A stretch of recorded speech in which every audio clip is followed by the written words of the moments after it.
So we've just heard some very sort of down-to-earth practical research, and I'm going to instead talk about research that we do from space. So very much not down to earth, but I hope it's still practical in certain ways.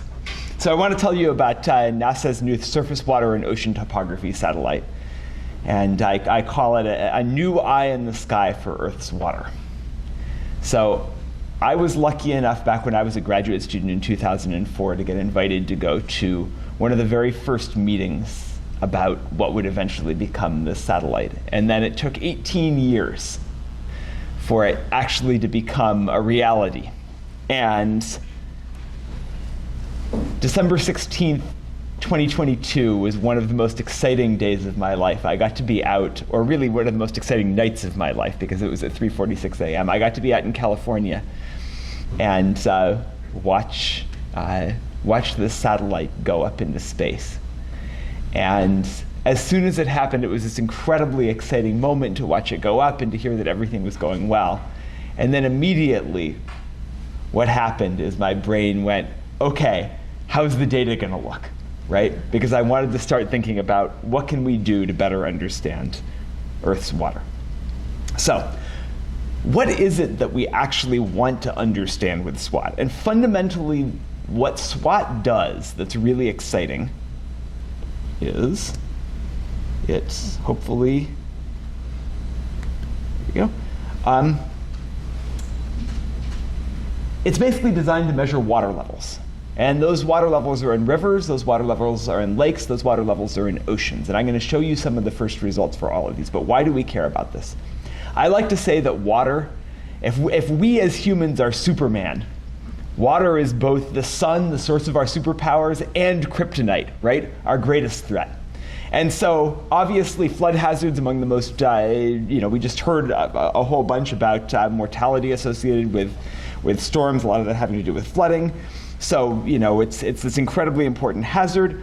It's also our most important resource, right? We can't grow food without it. We can't live without it. A lot of our industry relies on it. Our transportation relies on it. It's incredibly important. And it's also incredibly important from the perspective of, of understanding how the ocean works, right? So if we think about understanding ocean circulation, right? You go out and you look at the ocean and it looks like it's this flat, uniform surface, right?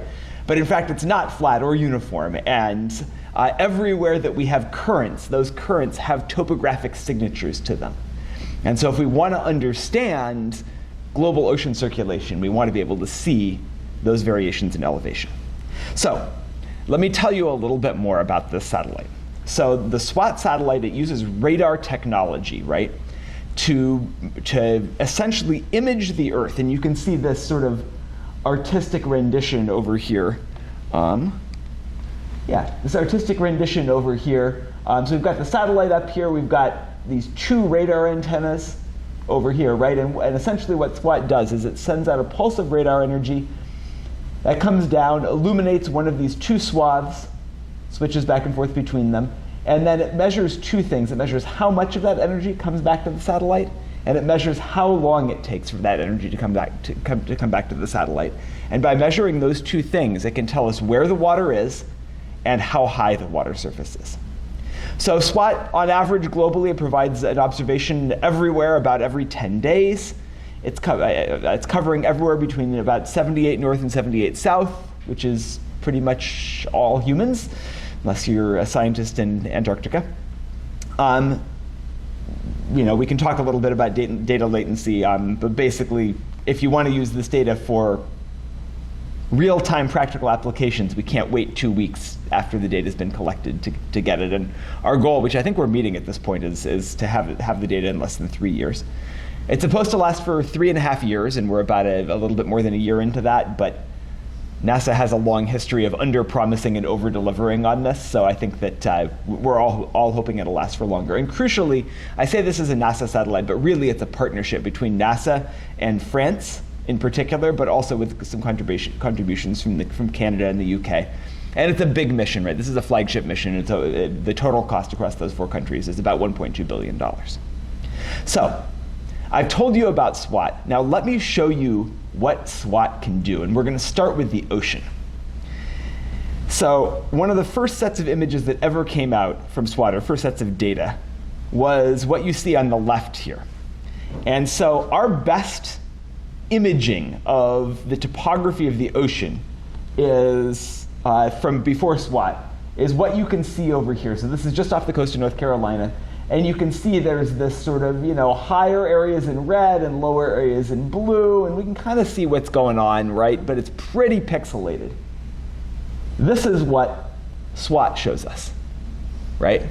So, and this is way zoomed out, right? So if you zoomed in on this, you can see all kinds of detail. And in fact, if we look at some of that detail, this is daily SWAT data that we had sort of early on in the mission. And you can see this cold eddy forming and moving through the Gulf Stream, right? There was no way to observe something like this before SWAT in this way. It just wasn't possible. It didn't exist. This is the first time we've ever seen eddies like this move in this way. So it's really exciting. So that's one of the first cool eye candy things that we can do with SWAT. And the practical application here is that we can understand essentially ocean circulation better, which is important in terms of lateral circulation, but this can also help us understand how heat and carbon get transported into the ocean, right, and mixed. And that's really important from the perspective of understanding climate change. Okay, so this is the other cool eye candy. So this is from down in the Southern Ocean. And what you're looking at here on, let's see, there we go.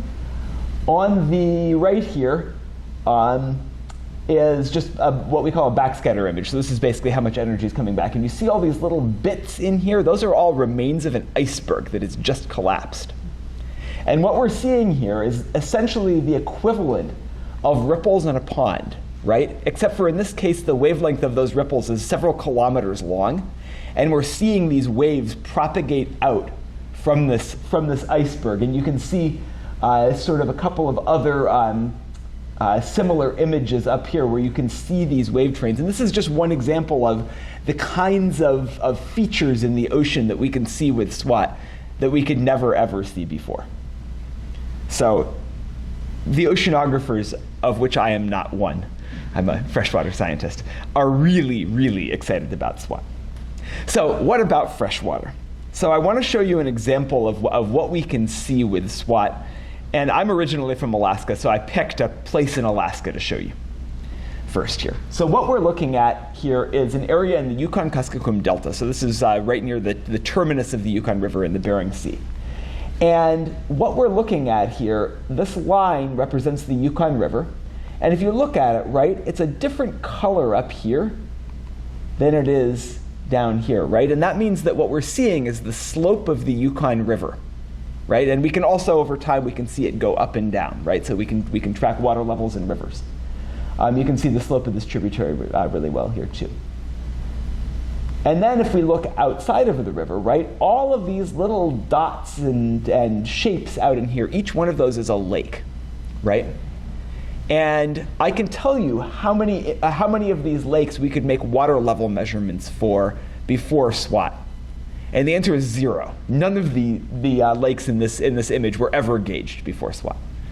And now we can see what the water level is in all of them every time SWAT flies over. So essentially, for rivers, for lakes, for reservoirs, SWAT can track basically how water level is going up and down, which if you think about water resources, if you think about flooding, right, that's information we really want to know. Okay, so speaking of flooding, hopefully I can figure out how to get this video to play.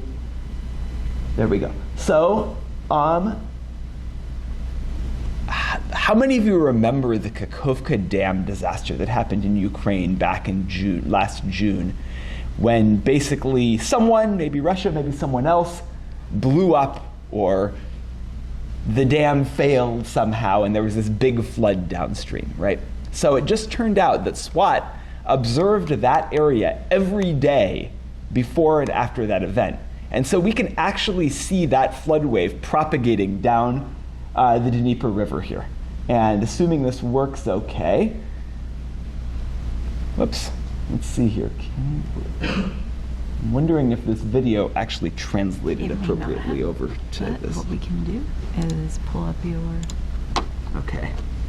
and where is it? Yeah, it's That this one? one right there. Yeah. There we go. And Okay, sorry. Yeah.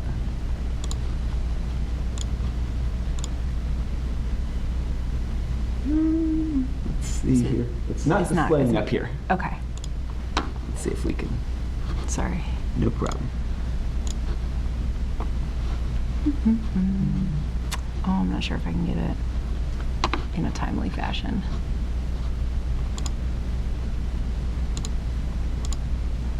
Yeah, there. Let's see. I think we still got the other one up Okay. over here. Let's see if we can. Oh. Okay. That's looking. One more time. There? Well, I don't know why it's not playing. Huh. Interesting.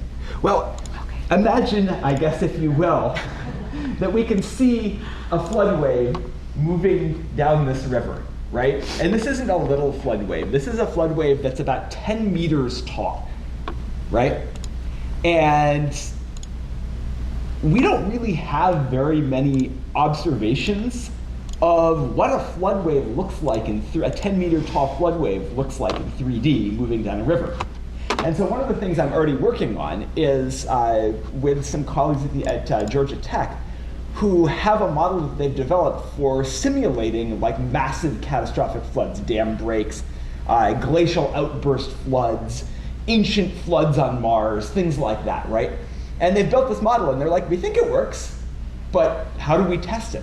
And now we have this data set that we can actually test our flood models against to figure out, if, for example, one of the big dams out in California failed, right? And we had this massive wall of water coming down to the Central Valley.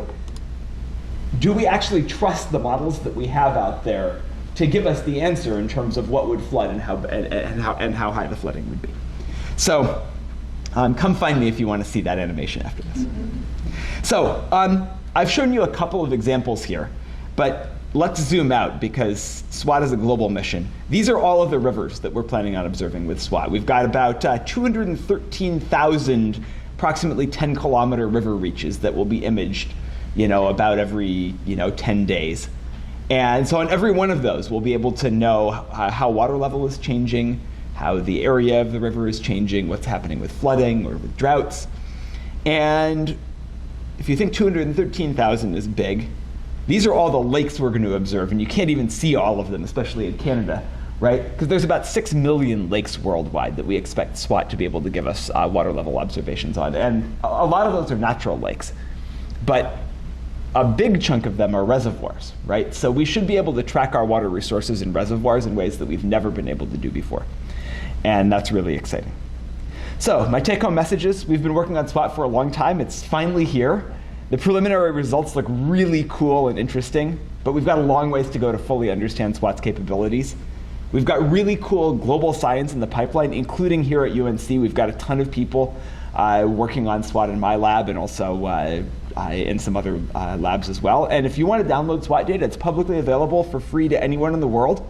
And so if you just go to earthdata.nasa.gov, you have to sign up for an account, but that's free, and you can take a look at SWAT data yourself. So thank you.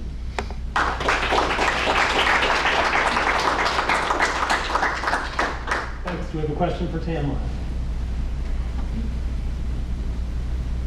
Yes. So,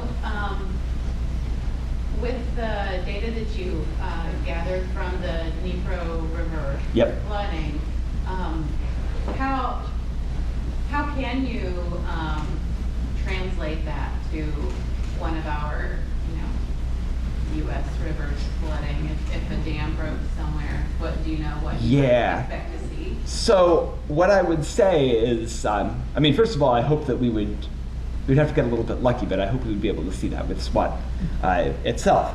But the other thing that we could do, right, is we have these computer models that we've built that sort of predict what might happen if a dam breaks. And we don't have the ability to test out those models and how well they work on every dam in the world. But the idea is that if we can test it on if we can test those models on this case, right, where we do have observations, and either we can show that it works, or we can show, hey, it doesn't really work and we need to make some changes, that'll also make it better in other places, right?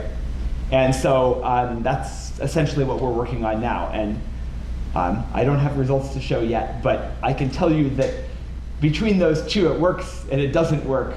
The answer is verging more in a it doesn't work direction at the moment. So we've got lots of work left to do on Maybe that. that's the silver lining of the dam breaking. I wouldn't say that to the people who live in Kherson downstream, but we use what we can. Any more questions? Cindy? So does this enhance drought predictability, and in conjunction with that, can you maybe talk a little bit about what you're seeing in the Amazon and the changes in the hydrological cycle? Yeah, so what I would say is that we hope that certainly SWAT will help with drought monitoring, right? Telling us what is going on right now. In terms of drought predictability, that depends on our ability to take SWAT data and put it into some of these climate models, right? And use it to say, oh, okay, if we have a good understanding of what's happening now, and some ability to project into the future in terms of weather, things like El Nino, things like that, can we do a better job of sort of predictions? In terms of the Amazon, that's a good question. I actually haven't spent a lot of time looking at the Amazon yet with SWAT data. It's on my priority list, but I don't quite know yet what we're going to see there. I will tell you that really good quality SWAT data just started coming out for the oceanographers got theirs a little bit earlier, but for the hydrologists, it just started really coming out maybe 2 months ago. So we're in the what the heck is going on here? This is awesome. What do we do now phase? So. Thank you, Tamlin.